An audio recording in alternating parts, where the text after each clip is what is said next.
Today we're back at Savannah Beach for part 2, Savannah Beach part 2. So we've got the camp set up already. Here's how it's looking. Just got the basics, got a head torch up there, sleeping bag, the air mattress, and some insulation against the ground. But yeah, it's looking much better weather here.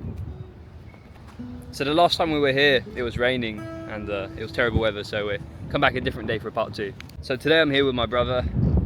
Say hi, Joe. Hi. And also my father over there. Can I zoom in? Here's how the waves are looking. It's a lot calmer today than it was last time. My dad's out there trying to catch some fish at the moment, along with the local fishermen.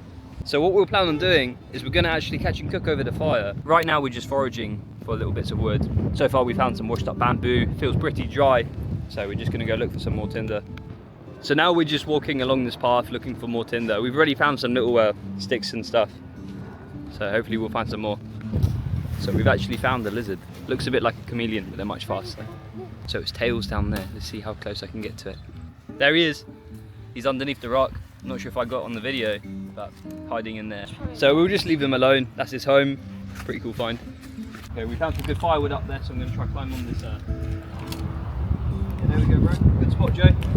Now we found some. Oh, that's cool. There's a very cool little lizard. How do I zoom in on this? Plenty of wood just here on the ground as well. We're just going to pick that up and take all of this. Bone dry. Perfect for what we need.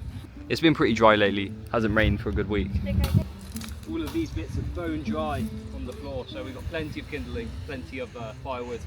So here's our pile of wood we've accumulated so far. We've got a big bit of bamboo that's washed up, twigs, and a nice little log. It looks pretty dense as well. Now it's time to split some wood.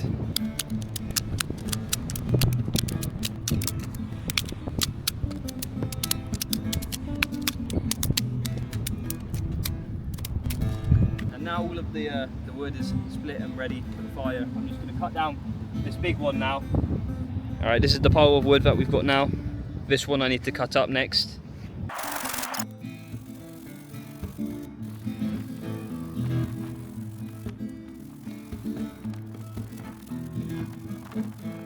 See how thick the grain is. Very tight grain. And now here's all of our firewood that we've got. And now we've got our firewood sorted, I'm now going to try and make a feather stick and just get prepared for when I have to use the ferro rod. Here's my knife I have. I bought it from Decathlon. It's a surprisingly really good knife. It's a great budget survival knife. I don't think it was expensive. I think it was like 20 quid, and the steel was very good quality. Here's the make of it. This isn't a sponsorship or anything. I wish I was sponsored by these guys. What's great about this knife is the tang runs all the way through the handle, so you can use it as a hammer. You can use it with a hammer, and the blade will stay connected to the handle. And if you've had enough of these little grips, if they get damaged or whatever, you can just remove these. These are just a little star fixing bit, and you can, you know, wrap paracord around it, etc. Yeah, budget survival equipment, Decathlon. Really do recommend it. Okay, so now what I'm trying to do is I'm trying to make a feather stick. So I'm going to take my knife, I'm going to put it at the end of this bit of wood and just hit it down with something hard so I can split it and get a nice edge. And I'll do that again, and that way I'll have like almost like a nice quarter edge. It'll be like almost close to 90 degrees, and then I can run my knife down it. Let's try to split it down. So we've already got some splits down this bit of wood. I'm not sure if this will be good. I placed my my knife at the top.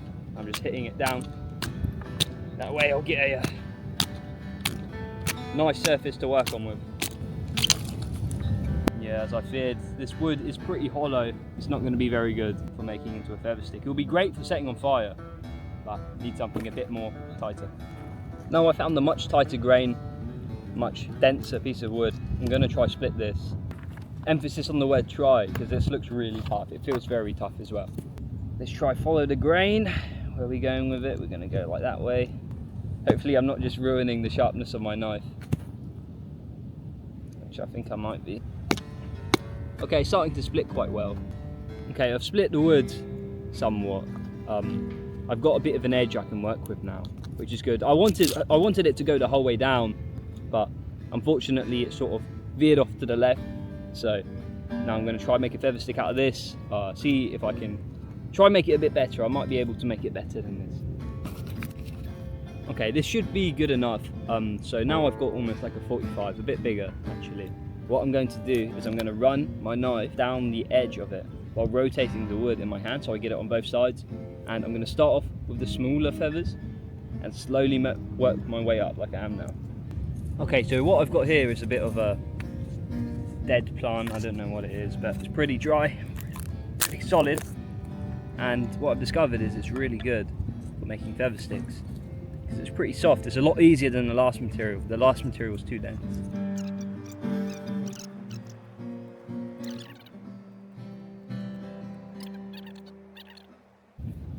And there we go. Here's another little feather stick I've made. So when you're starting it off, you just really go lightly. You're just getting the finest little shavings. And some are going to fall off. This is inevitable. But you're just turning it around, getting those fine little shavings, giving it more, pushing it together. And that's how you start off your feather stick. And then once you want to get slightly bigger, you just work it. You change your angle of your knife, you work it, keep pushing it down. Or that could happen. Fuck. Yeah, there goes all of my progress. Yeah, as you can see, I'm clearly a beginner. Okay, I got the fireplace all built.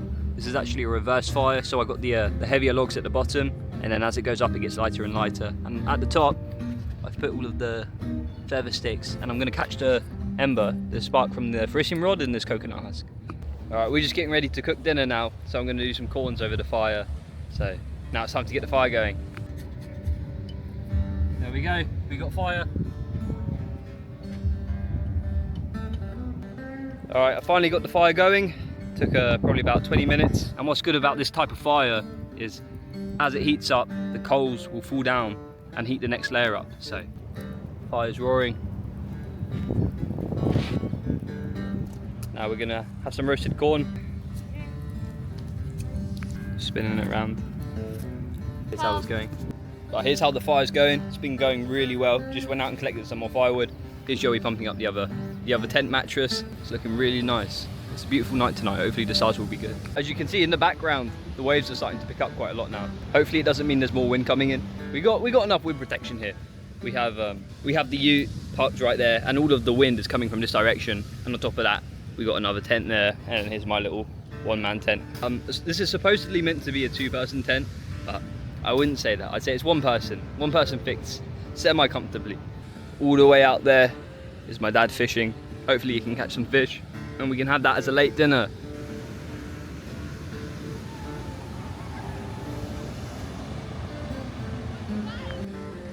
So inside of all of these rock pools are tons and tons of little fishes. You get little black ones that the locals call marmite fish, and they're incredibly tasty. Also fishes in here called lizard fish. They're a good edible. But look at these waves coming in. Wow. Would not want to be in there. Starting to get pretty dark now. Here's all of the wood we got. Here's how the fire's going. I'm not sure if we're gonna have enough wood to make it through the night. Haha, that was humor. Of course we do. We have so much wood. We got enough wood to last us all night, and it never gets below, like, I think it's like 16 degrees here in Mauritius. So not really any need to have the fire going all night. But there's not too many clouds. You got some bits there, but over here it's completely empty. So it looks like we're gonna have a good night for the stars.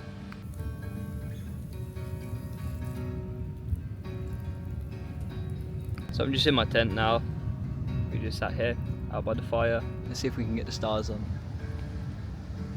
Kind of hard to see over, but there's lots of stars everywhere. It's nice and warm tonight, just within arm's reach of the fire. I think that's it for tonight.